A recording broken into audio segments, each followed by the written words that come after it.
सो जाओ कुंभकर्ण, हमें तुम्हारी कोई आवश्यकता नहीं है। ये समय संकट का है। इस समय जो तुम्हारा कर्तव्य है वही करो। जो बीत गया बुद्धि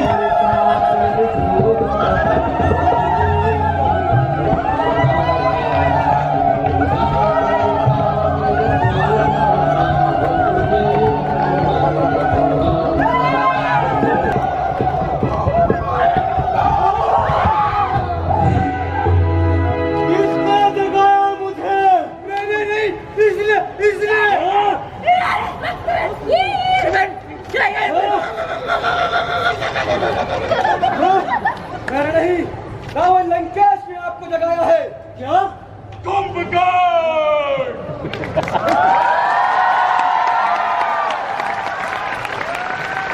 लाओ, मेरा मुकुट लाओ।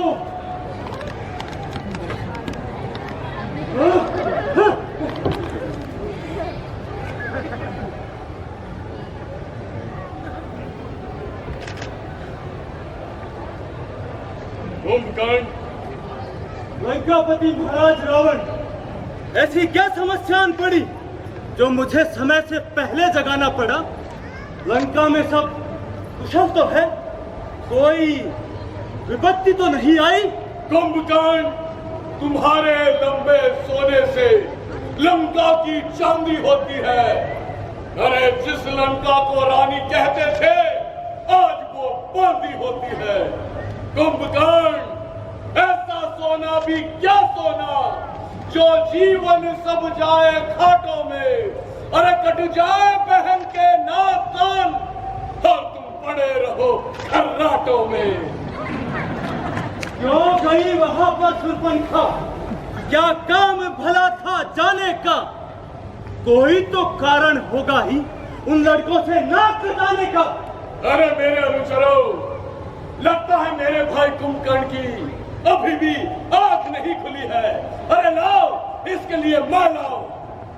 कुंभकर्ण, इन दिनों हमारा उस वनवासी राम से युद्ध चल रहा है और इस युद्ध में हमारे हजारों राक्षस सैनिक और सेनापति मारे जा चुके हैं। भाई,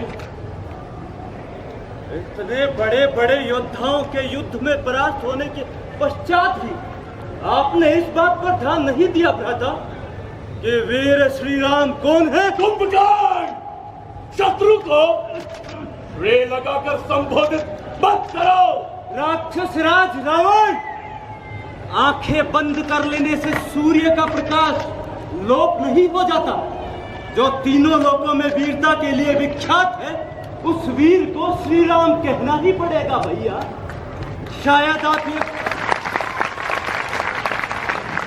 शायद आप ये भूल गए, श्री राम से कई पीढ़ियों पहले इक्ष्वाकु वंश के एक राजा ने आपको श्राप दिया था कि जब भी श्रीमन नारायण हमारे कुल में जन्म लेंगे तब एक मानव के रूप में आपका विनाश करेंगे। और वो बात भी भूल गए जो नारद ने मुझे बताई थी कि विष्णु ने राक्षसों का नाश करने के लिए अयोध्यापति दशरथ के यहाँ जन्म लिया है। फिर भी आप श्री राम की पत्नी महारानी सीता का हरण करके लाए। दूसरे की पत्नी का छल पूर्वक हरण करना क्या आप जैसे महान वीर को शोभा देता है? लेकिन कुंभकर्ण, हमें हमारी बहन के अपमान का बदला लेना था। क्या हमारे भाइयों की मृत्यु का प्रतिशोध हमारा कर्तव्य नहीं था? था भैया, था।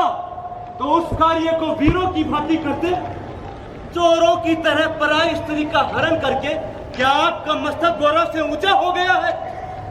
एक गुरु या आचार्य की भांति हमें अपना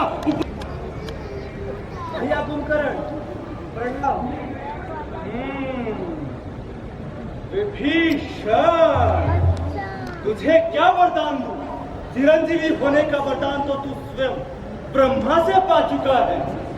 भैया, आप मुझे यही वरदान दीजिए कि मैं हमेशा नीति और धर्म के मार्ग पे ही चलूं।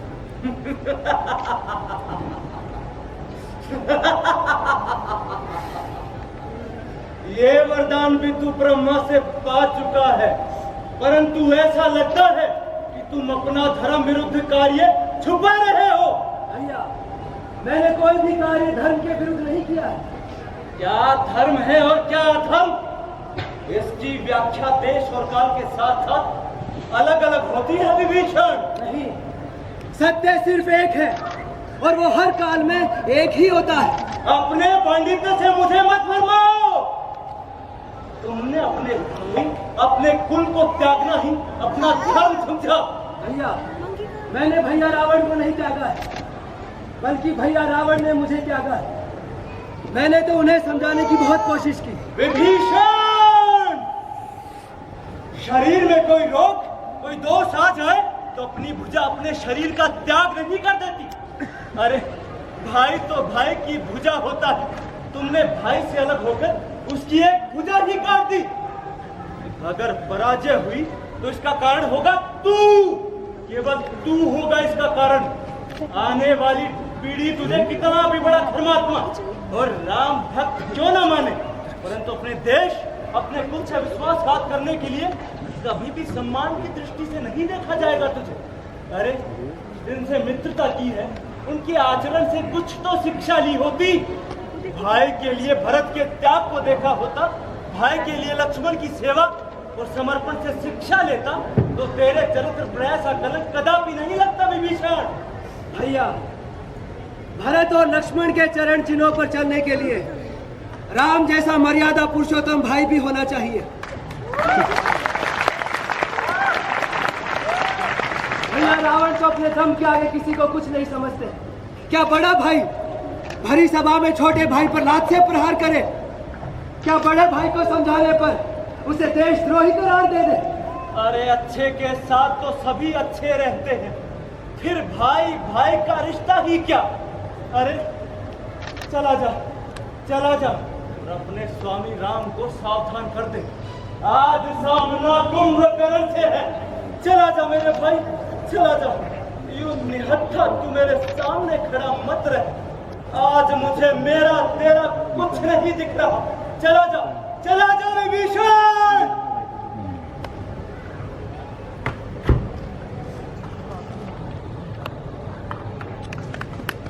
प्रभु, भैया कुंभकर्ण को भातृ प्रेमवश नीति अनीति का ज्ञान नहीं रहा।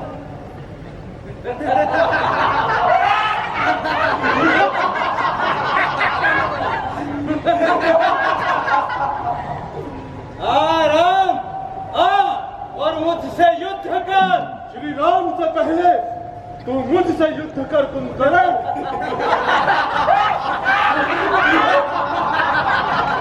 आजा वानरों के राजा सुग्रीव, आजा जल्दी कर।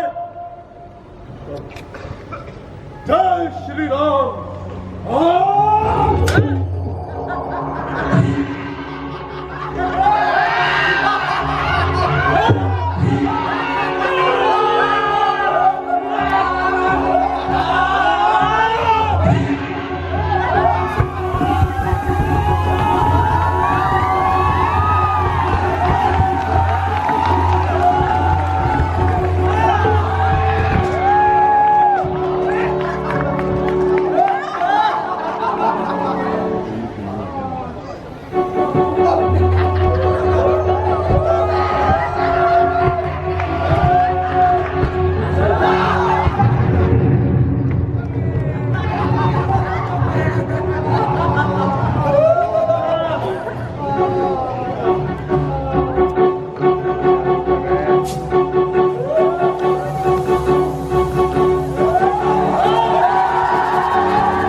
अवधपति हो? क्या तुम ही सूर्य कुल नंदन हो? रावण से रण करने वाले? क्या तुम ही जानकी जीवन हो? ये नीलम्बुज श्यामल शरीर, रण मध्य उतरने योग्य नहीं। हे राम, तुम्हारी मधुर मूर्ति सचमुच वध करने योग्य नहीं।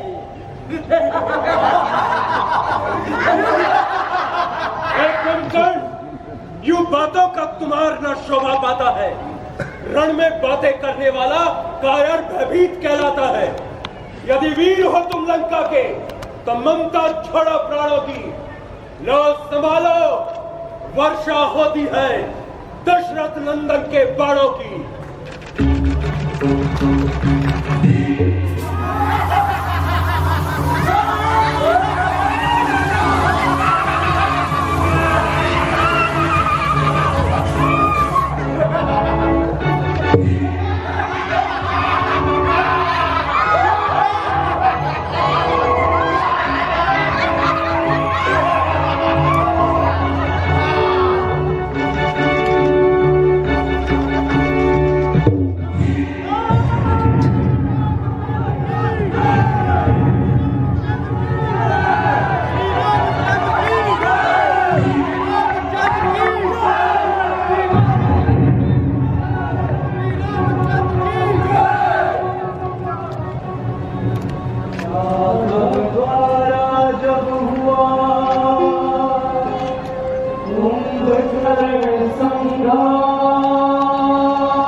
कि तुम फिर से जाके सो जाओ कुंभकर्ण।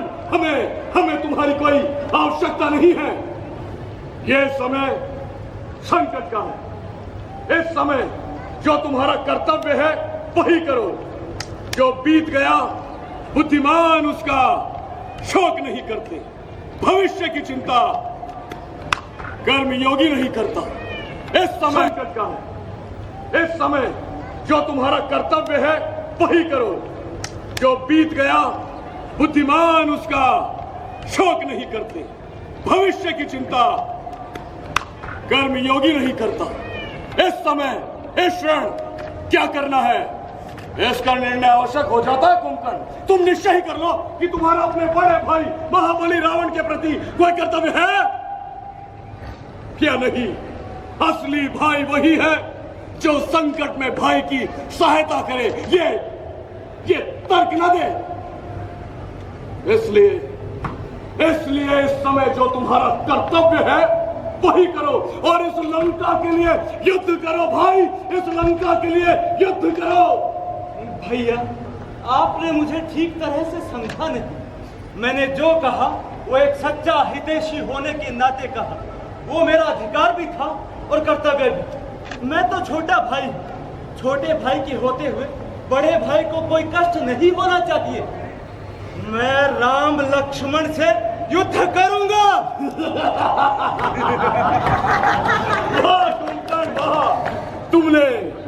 तुमने कहकर मेरी सारी की सारी चिंता का निवारण कर दिया।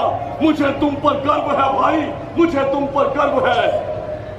राम, तेरे साथ तेरा भाई लक्ष्मण है तो मेरे साथ भी मेरा वीर भाई कुंभकर्ण है। अब देख मैं तेरा क्या हाल करता हूं। भैया, आप मुझे युद्ध में जाने की आज्ञा दें। विजय भव। लो